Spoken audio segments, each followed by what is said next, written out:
নাজানো কিয় ৰাতিপুৱাৰ পৰা মুডটো আজি ইমান বেয়া হৈ আছিলে সেইকাৰণে মা আৰু মই আহিছিলোঁ এপাহঁতৰ ঘৰলৈ আৰু এপাহঁতৰ ঘৰত কঁঠাল কেনেদৰে লমালমে লাগিছে দেখিছেনে আৰু এপাহঁতৰ ঘৰত আহি হঠাৎ প্লেন বনিলে যে আমি অলপ ওলাই যাওঁ প্ৰথমতে ই কাম আৰু আহি পালোহি ৰাজমাহী বজাৰ আৰু এইফালে ভিৰ দেখিছেনে কিমান ভিৰ আৰু ভিৰ ফালি আমি আহি পালোহি শিৱসাগৰ আৰু সৌৱা আমাৰ ঐতিহাসিক শিৱদৌল আজি অৱশ্যে দৌলত সোমোৱা নহ'ল আৰু এয়া আমি আহিছোঁ আপা মা মই আৰু সুন্দা শিৱসাগৰ আহিম আৰু বৰপুখুৰী পাৰত অলপ দেৰি নৰম তেনে জানো হ'ব পাৰে সেইকাৰণে বৰপুখুৰী পাৰত অলপমান ৰখি ফটোজ ভিডিঅ' তুলি ল'লোঁ আজি বতৰটো অৱশ্যে বহুত ভাল আছিল আবেলি সময় কোমল কোমল বতাহ আৰু ৰ'দো নাই বৰষুণো নাই তাতে খোজকাঢ়িছে ফটো মাৰিছে আৰু কথা পাতিছে পৰিৱেশটো বহুত ভাল লগা তাতে অলপ দেৰি থকাৰ পিছত আমি আহিলোঁ এখন চেলুনলৈ আৰু তাতে দাদাই কৰিলে এয়াৰ পিয়াৰ্চিং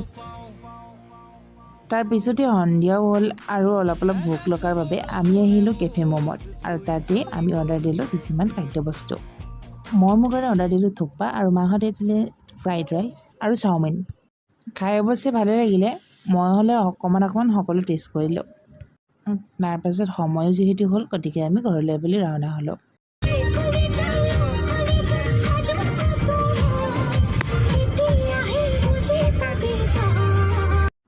এনেকৈ আজি মোৰ দেওবাৰটো পাৰ হ'ল আৰু আপোনালোকে দেওবাৰটো কি কৰিলে